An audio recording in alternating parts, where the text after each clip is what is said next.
Welcome to the Poetic Resurrection Podcast, where we explore perceptions. How self-reflecting questions can give you a better understanding of self. I'm your host, Sonia Iris Lozada. Stay tuned.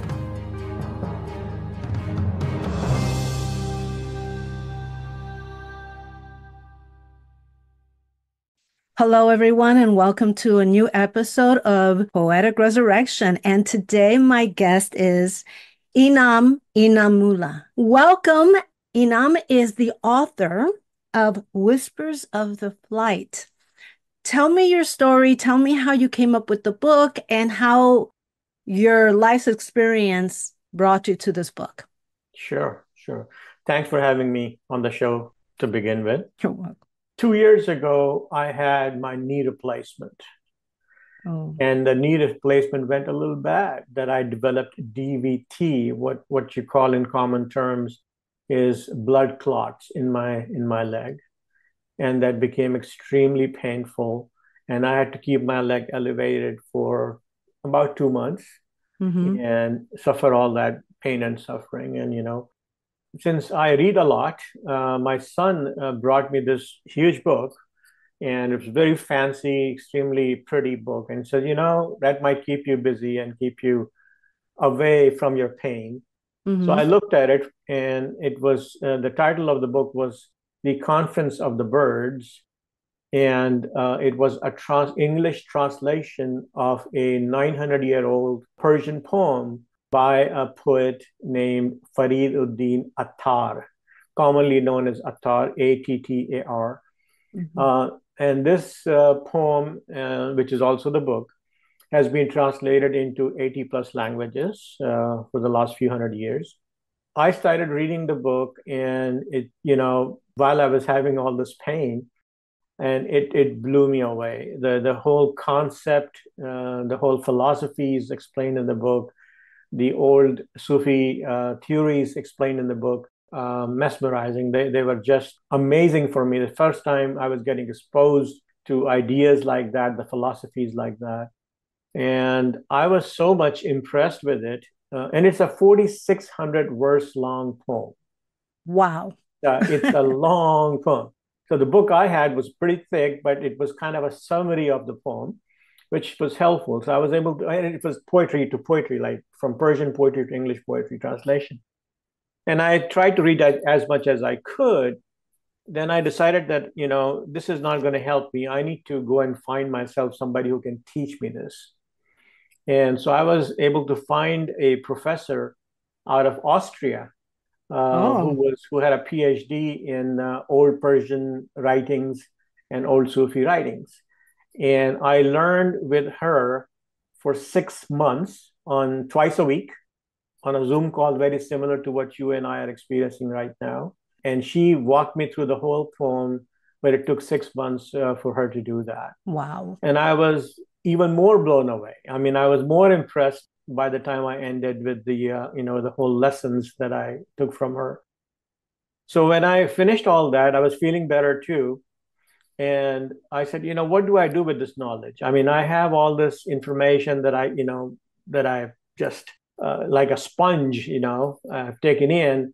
And what can I do with this knowledge? And if I do another English translation of a poetry, then, 15 other people have done it, and it may be read by 200 people, and that's about it, So I decided to write a novel in very simple terms, and brought the theme of the story into today's world in North America, basically. And the setup is basically, the two young Americans start their journey from New York and end up in Morocco. And in the original poem, the story is if the birds of the world get together, and they say that every nation has a king, and we don't have one. So what should we do about it? So the bird called hoopoe, which is considered in Abrahamic religion, it has considered to be a prophet bird. The hoopoe bird came in the front and said, you know what, we have a king. And the king's name is Simurgh, Simurgh. and I can take you guys to the king. Actually, in Persian language, it's gender neutral. So it can be king, it can be queen, like the head of the basic clan, if you may. So they said, yeah, we want to follow you, take us there. And he said, the journey is going to be very tough. It goes through 7 valleys, and each valley is extremely difficult to cross. Are you really up to it? And the name of the king is Simur. And so the birds say, no, we want to follow and we want to see our king. And so he leads and every bird follows. And in the original theory, they say approximately 200 birds agree to follow. And the first valley is the valley of quest. These are all basically metaphorical valleys, that you have to go through an inner cleansing process to basically become as clean as possible internally to be able to meet your king or the destiny or whatever you believe in, the God or so your final, basically the source of power, if you may. How does that part relate to your book? You said there's 7 valleys? Correct. So in each valley, how does the valley relate to a chapter in your book? Sure. So each valley, they do cross 7 valleys. They end with only 30 birds end versus 200. And they see nothing but a mirror. And I'm interjecting this so that you can understand what my book is all about then. And they see nothing but the mirror, and they see themselves in it. And that's when the hoopoe bird explains them what Rumi said, that you are part of the divine and divine is part of you. And so it's all one unity of the universe, basically. That's the whole concept. And in the Persian language, Simur also means 30 birds. So he knew, that hoopoe bird knew right from the beginning how many are going to end up with. So now going back to my novel, I take this young couple from New York to Morocco to the Atlas Mountains. Atlas Mountains also have 7 peaks and valleys. That's interesting. Yes, and they are going to, they are trekkers, they're hikers, and they want to cross, and they have a group of other young people who join them, and they have a lead, they have a sage who's guiding them basically through this trekking process. And these youngsters face similar difficulties in each valley of these Atlas Mountains. And the sage, the guide, guides them to proceed further, to find the energy, to find the motivation to proceed further, using the same theories what the hoopoe bird used in the original poem, basically. And that's how they keep on progressing. And at the end of the whole journey, they do arrive at their destination. I took the whole concept of 900 years old and converted into a modern day novel, basically. Can you tell me? I like stuff like this. So can you tell me what each valley is? Sure. So the first valley is the valley of quest. The second valley is valley of love. The third valley is valley of bewilderment. And the fourth valley is the valley of annihilation. And the valley of annihilation is the 7th valley, where basically you merge into the divinity. And amazement is a valley. And the confusion is a valley also, because you go through all those processes to reach the annihilation stage, the 7th stage, where you merge with the divinity and the divinity merge with you. And the divinity may mean differently for different people. Yes. That's perfectly okay. And that's basically how it's done. Oh, that's so fascinating. Now, tell me a little bit about you, because I know you're a world-renowned artist. So tell me how that started, a little bit about your history, and then, because I know that is one of the main things you do. Sure. I'm a professional artist. I'm also a polio patient. I'm from South Asia originally. When I was born, before I was 1 year old, I was infected with polio. So my right leg was affected, and my right foot became 45 degrees angle, and my knee was turned 15 degrees angle. And it was very difficult for me to walk, but I had to be admitted to the school. And when I admitted to the school, of course, kids are brutal, as you know. Yes. So I went through all those challenges and bullying. And when my art teacher saw that, that I'm being bullied. I'm the only sad kid. It was all boys school, sitting in the corner weeping. So she took me into the arts class and she said, do you like to learn art? I said, yes, I would love to. And she started teaching me 5 days a week. And Sania, this lasted for 5 years.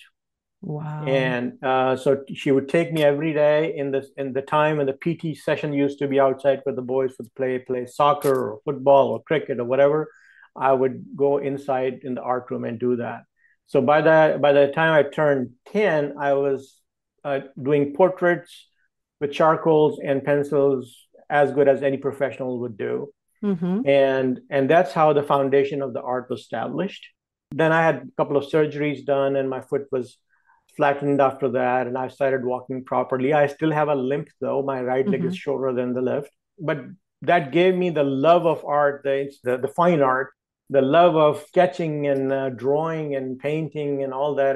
And my eyes and my mind started seeing things that an average person would not be able to see. And I continued with that. And I came to the US as a student in 1984. As you know, I went to UCLA also for my master's, but I continued so I played with the oils and the canvases for the first time in my life when I came to the US, because frankly speaking, I was not even able to afford that, in Pakistan, where I came from. Then I started traveling to Eastern Europe in my first job, and I was going to Finland and Russia, and I saw the most beautiful birch trees in the world. And I started painting those. And I had an art consultant working with me because I was kind of above average in my art. And she said, you need to stay with one theme, because I was doing everything. I was doing portraits, I was doing landscape, I was doing seascapes, I was doing everything. So I decided to stay with landscape as my professional theme. In just 3 to 4 years, early 2000, I started as a full-time artist. I became well-renowned after that. So 80% or so what I do goes to Europe, and 20% still rotates in North America. Wow. So because you did the cover for your book, didn't you? That's correct. This is the story of the book. It's beautiful. And I see all the birds. Birds, yes, exactly. Yeah. And I'm lucky that till yesterday, I didn't check today, it was running #1 on Amazon under spiritual self-help book category, and it's called Whispers of the Flight. I hope that your listeners will enjoy it and get something out of it. Yeah, and by the way, people, it is fiction, but it's based on that beautiful poem we talked about earlier. Rumi's one of my favorite. Yes, I think I have every quote ever, that's written, because he's one of my favorites. Now, tell me something about coming to the US and how that maybe changed your perspective of what you had before. The biggest thing I felt was that things that I wanted to do, I was able to do. I was able to afford, financially speaking, per se. Guidance-wise also, there was too much people who were out there to help me out. Because I did not go to an art school per se to get a degree in fine art. I was always in the business school, and I got my MBA and all that. But I got multiple lessons primarily in Europe, in Italy and France. I joined the travel artist groups to travel for 6 weeks or 8 weeks with somebody who's a senior artist who would teach us a technique or two. So I did a lot of those techniques and a lot of those traveling courses. But coming to the US, the biggest experience I felt, a pleasant one, was that I was able to achieve my goals, my dreams, much easier than if I had stayed back. Is it because the resources are more readily available? Like where you're from, you had to go far to find them? Or how does that work? So where I was, the resources were very limited and also not affordable. And here in the US, both of my barriers were removed, that resources were all over the place. And being in the US and having a good job, I was able to reach out to resources in Europe and other places too. And then, of course, the ability to afford buying canvases, buying oils, buying all the instruments that I needed, having a studio of my own, I was able to do all that. It's amazing because my family, I mean, they're from Puerto Rico, and Yeah. so you still have to go, it's a tiny little island, but there's a lot of towns in it, and you still have to go to a major town Yes. or city to buy stuff. Here, you just go. I mean, if you have to drive an hour, that's a lot to Exactly. try to get a resource. Exactly. Everything is about half hour away. Now, what made you go from Los Angeles, which you attended UCLA, to Mhm. Atlanta, Georgia, where you live now? So in the beginning, I was in the Hollywood industry. I was hired by Warner Brothers. I worked for them for about 2.5 years. And then the industry was absolutely amazing. I loved the people working in Los Angeles and the motion picture industry. I was a financial analyst. I used to meet all sorts of good people and actors and all that. Mm-hmm. But then I had a much better opportunity, financially speaking, to change the industry and join the telecom industry, which was the most emerging industry of that time, the wireless telecom industry. Mm-hmm.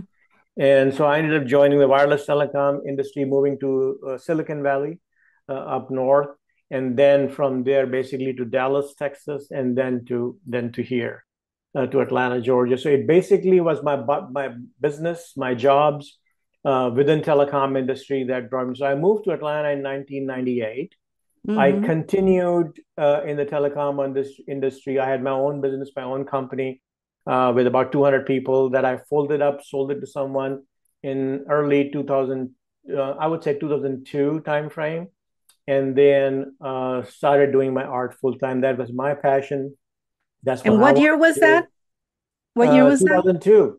2002. Listeners, you see, we have passions, but we still have to live and we still have to support ourselves. And you're a great example of that you did. And then you went into your passion full time That's correct. because you do. I've seen a lot of people that, and not a lot. I mean, I think most people are learning now that you can't just follow a dream without any money because you still have to Mm-hmm. pay the rent and everything. And I believe that's why some people quit. That's true. When I first started acting, people would come and say, "Oh, if I don't make it in 3 years, I'm going to quit." I'm like, "Well, okay, Mm-hmm. you're going to quit." Mm-hmm. Mm-hmm. With And that attitude, absolutely correct. you should always do your passion Yes. regardless, but know that you do have to put a roof over your head and do all of that. Now, is there anything that you would like to address with the audience or another subject that you would like to bring up about yourself and your books and your art? Well, in terms of my art, I'm known for heavy texture on very heavy linen canvas. So Mm-hmm. if you look at my painting from the side, it will be at least half an inch thick paint on it, maybe an inch in some cases. Mm-hmm. And that gives the luster, that gives the The depth. the depth that people are looking for. So if you go on my art website, which is inamgallery.com, INAMGALLERY.com, you will see a few examples. I'm very proud that I am at multiple places which are very known places, such as Carnegie Hall in New York.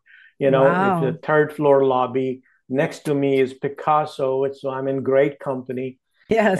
And that's my largest piece that I did, a commission piece, which is 17 feet tall and 14 and a half feet wide. So if you Wow. go on my website, you will see a little video of me working right there in New York at location. After hanging up and finishing up the painting. So I use my technique is that oil, by the way, takes about 2 months to dry.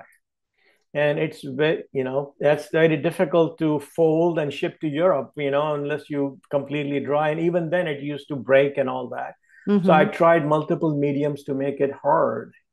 And I was finally at a Home Depot one time, having a piece of wood cut for myself, and I saw a lot of sawdust on the ground. And I said to the guy, "Can I buy that?" And the guy said, "Please take it. This is junk for us." So I brought a shoebox full of it, and I tried mixing it up with oil, and that's how I started doing it. And it became my technique. It became such a success for me that first of all, it dries in 3 days, not 2 months. Oh, wow. And then you can fold it, you can ship it anywhere, it will not break, and it bears heat much better than average oil mixed with any other medium to harden the oil. So I'm known for that, putting nature back in nature. Okay. I love that. So I do that, and I'm not aware of any other artist in the world that does that. Listening to this, they're probably going to use it. I tell everybody, I don't hide it. I go to shows, I go to exhibitions, people ask me, I tell, and they're most welcome to try it. I'll be more than happy if there are more people doing it. So that's how I became unique in the way I do things. Mm-hmm. And the texture became unique too, because it really became something that when you see, the real appreciation is when you see these paintings in person. Even the photographs don't do the justice, basically. Yeah. The book, as you said, that I had to be true to the topic, so I drew these birds myself for the cover page, and I have received more comments and more accolades for this cover than any other painting that I've done. I did spend a lot of time painting the cover of this book. And lastly, I spend a lot of time in community service. I speak on behalf of UNICEF. I speak on behalf of Rotary Club. I speak on behalf of Bill and Melinda Gates Foundation for the polio eradication programs they have.